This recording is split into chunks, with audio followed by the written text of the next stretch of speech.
സിനിമയുടെ ചക്രവർത്തി, കോടിക്കണക്കിന് ആരാധകരുടെ നെഞ്ചിടിപ്പ്, വെറും ഒരു നടനിൽ നിന്ന് ഒരു ജനതയുടെ പ്രതീക്ഷയായി മാറിയ ഇളയ ദളപതി വിജയ്. ആരാണ് വിജയ്? എങ്ങനെയാണ് ഈ ഇളയ ദളപതി തമിഴകത്തിന്റെ വിധി നിർണയിക്കുന്ന തലപ്പത്തിലേക്ക് എത്തിയത്? നമുക്ക് ഡിസ്കസ് ചെയ്യാം. Welcome back to Signet Style House. 1974 June 22 മദ്രാസിൽ ജനനം. പ്രശസ്ത സംവിധായകൻ എസ് എ ചന്ദ്രശേഖരന്റെയും ഗായിക ശോഭയുടെയും മകൻ. പക്ഷെ സിനിമയിലേക്കുള്ള വഴി പൂമത്തെയായിരുന്നില്ല.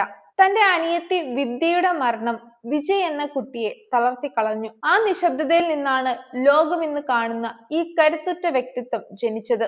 ആദ്യകാലത്ത് ഒരുപാട് പരിഹാസങ്ങൾ വിജയ് നേരിട്ടു.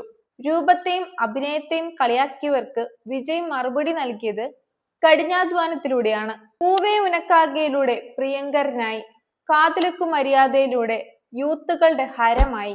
എന്നാൽ തിരുമയിലയും ഗില്ലിയും വന്നതോടെ ഇളയ ദളപതി തമിഴ് ബോക്സ് ഓഫീസിന്റെ തമ്പുരാനായി മാറി. വിജയ് സിനിമകൾ വെറും ഒരു വിനോദമായിരുന്നില്ല. കത്തിയിലെ കർഷക പ്രശ്നങ്ങളും മെർസലിലെ GSTയും സർക്കാരിലെ വോട്ടവകാശങ്ങളും തമിഴ് രാഷ്ട്രീയത്തെ പിടിച്ചുലച്ചു.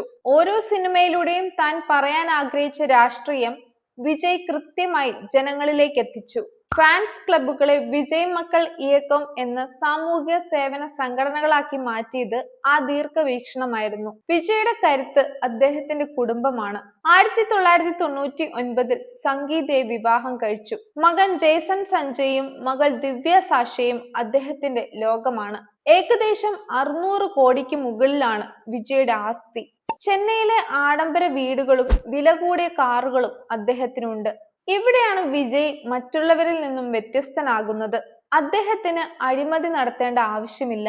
ഇതിനോടകം തന്നെ സമ്പന്നനായ വിജയ് ജനങ്ങളെ സേവിക്കാൻ വേണ്ടി മാത്രമാണ് തന്റെ കരിയർ ഉപേക്ഷിച്ച് രാഷ്ട്രീയത്തിലേക്ക് ഇറങ്ങിയത്. തമിഴക വെട്രി കഴകം എന്ന പാർട്ടി രൂപീകരിച്ച് അദ്ദേഹം തന്റെ ലക്ഷ്യം വ്യക്തമാക്കി കഴിഞ്ഞു. അങ്ങനെ ആ സ്വപ്നം യാഥാർത്ഥ്യമായിരിക്കുന്നു. 2026 ഏപ്രിൽ നടന്ന നിയമസഭാ തെരഞ്ഞെടുപ്പിൽ തമിഴക വെട്രി കഴകം തകർപ്പൻ വിജയം നേടി. ഒടുവിൽ 2026 മെയ് 10 ചെന്നൈയിലെ നെഹ്റു സ്റ്റേഡിയത്തിൽ വെച്ച് ദളപതി വിജയ് തമിഴ്നാടിന്റെ മുഖ്യമന്ത്രിയായി സത്യപ്രതിജ്ഞ ചെയ്തു.